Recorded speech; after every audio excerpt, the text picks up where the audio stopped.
Cinema খুব একটা দেখা হয় না, হলে যাওয়া হয় না সত্যি বলতে।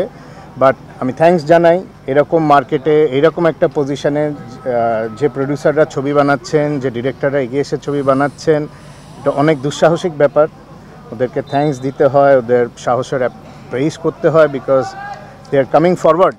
যে এরকম একটা লস জেনেও এসে ছবি বানাচ্ছেন, ছবি প্রেজেন্ট করছেন। আরও থ্যাঙ্কস দিতে হয় যারা অডিয়েন্সরা গিয়ে ছবি দেখছেন এখনও, যাদের জন্য বানানো হচ্ছে, এটাই তো অনেক। এখন তো হল সংখ্যা নাই। চলচ্চিত্র ছেড়ে দিয়েছেন, সেক্ষেত্রে চলচ্চিত্র আপনাকে করে কি না, এখানে দুইটা বিষয় আছে। একটা হলো আমি ট্রেন্ড আপ হয়ে এসেছি, অনেক অ্যাসিস্ট্যান্ট ডিরেক্টরের কাজ করেছি, প্রোডাকশানে কাজ করেছি, অ্যাক্টিংয়ের জন্য কাজ করেছি। একটা আর্টিস্টের আসলে স্কিল ডেভেলপ হতে একটু টাইম লাগে। তো আমি যে টাইমে অ্যাকচুয়ালি ডেভেলপ করে একটা ম্যাচুরিটি জায়গায় এসেছি, তখন কিন্তু আমাদের দেশে সিনেমা হল অলমোস্ট বন্ধ হয়ে গেছে। আমি যখন শুরু করেছিলাম তখন 100-150 সিনেমা হল ছিল। ঈদ দেখে রিলিজ হয়নি আমাদের কোনো ছবি, স্পেশালি আমারগুলো নর্মাল টাইমে রিলিজ হতো এবং টাকা উঠিয়ে আনা সম্ভব হতো। কিছু ছবি লস হতো, কিছু ছবি লাভ হতো।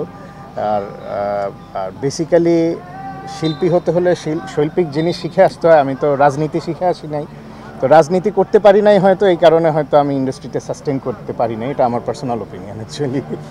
আপনি মিস করেন কিনা নিজেকে, অ্যাক্টর সম্রাটকে মিস করেন? ডেফিনেটলি অনেক স্যাক্রিফাইস করে কাজ শিখতে হয়েছে, কষ্ট করে কাজ শিখতে হয়েছে। নট অনলি মি, প্রত্যেকটা শিল্পীরই কষ্ট করতে হয় একটা ম্যাচিউর লেভেলে যেতে, পারফরমেন্সের দিক দিয়ে, সব দিক দিয়ে। হ্যাঁ, একটা সময় গেছে আমার জীবনের, একটা প্রমিনেন্ট টাইম আমার চলে গেছে ওখানে। ডেফিনেটলি কাজের টাইম মিস করি, আমার কলিগদের মিস করি স্পেশালি। ওটা একটা ডিফারেন্ট লাইফ। যে এফডিসিতে যার বিচারে, যাকে এফডিসি এখনও তার জন্য কাঁদে, সেক্ষেত্রে আপনি মিস করেন কিনা এফডিসিটা? এটা এফডিসি আমাদের মিস করে কিনা এটা রিফ্রেশ করা উচিত অ্যাকচুয়ালি। আমি মনে করি এফডিসিতে কাকে মিস করব, কেউ তো আমাদের মিস করে না। খুব কষ্ট থেকেই বললে? না না না, কষ্টের কিছু না, এটা একটা প্র্যাকটিক্যাল বললাম। অ্যাকচুয়ালি আমরা যাদেরকে দেখে বড় হয়েছি, যাদের সাথে কাজ করেছি, তারা অনেকেই নাই গত হয়ে গেছেন, অনেকে মারা গেছেন, অনেকে প্রফেশন ছেড়ে চলে গেছেন। এখন যারা এফডিসিতে আছেন ওদের সাথে আমাদের কখনো ওঠা বসা ছিল না, বা এরকম কানেক্টিভিটি ছিল না। সো ওই মিউচুয়াল আন্ডারস্ট্যান্ডিং বলেন বা বন্ডিং বলেন, ওই জিনিসটা নাই। সো তারাও অ্যাকচুয়ালি আমাদের সাথে ওইভাবে কানেক্টেড না, আমরাও বা স্পেশালি আমিও ওইভাবে কানেক্টেড না, এই জন্য একটা গ্যাপ হয়ে গেছে। বাবার পুরনো সিনেমাগুলো দেখা হয় কিনা, আগের সিনেমাগুলো? হ্যাঁ হ্যাঁ, এগুলো তো অবশ্যই, এগুলো তো আমাকে এমনিও দেখতে হয়। আমি আব্বাকে মিস করলেও দেখি, প্লাস আমাকে আগেও দেখতে হয়েছে, ক্যারেক্টার রেফারেন্সের জন্য দেখতে হয়।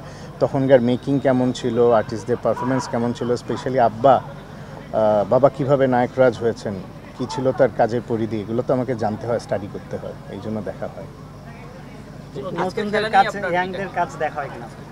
ইয়াংদের কাজ যেহেতু আমি রিসেন্ট ছবি দেখছি না, দেখা হচ্ছে না, এই কারণে ইয়াংদের কাজ খুব একটা দেখা হয় না। তবে টেলিভিশনে হলে দেখি।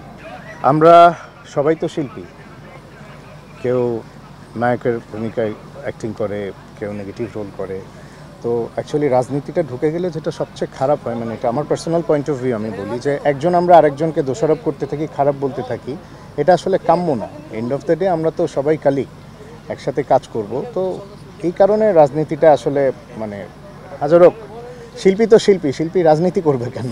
এখন যে বর্তমানে যেমন শিল্পী সমিতি নির্বাচন হলো রিসেন্ট টাইমে, তাদের সাথে যোগাযোগ হয় কিনা, বা আগেও যে কমিটি ছিল তারা বিভিন্ন অনুষ্ঠানে আপনাদেরকে ইনভাইট করতো কিনা? না না, ইনভাইট আসে ডেফিনেটলি, বাট আসলে আমি সময় করতে পারি না, আর নিজেরও ইচ্ছা হয় না যেতে। সো ওদের দোষ দিয়ে লাভ নেই, সমস্যা আমার, আমি যাই না, আমার কাজে আমি ব্যস্ত থাকি। আর দেখা যায় গেলে একটা দুটো অনেক কথা হয়, এটা হয়, ফিল হয় না আগের মতো। আর যেহেতু এখন ওখানে কাজের মধ্যে নাই, 7-8 বছর হয়ে গেছে দূরে আছি, সো এই কারণেই আসলে যাওয়া হয়।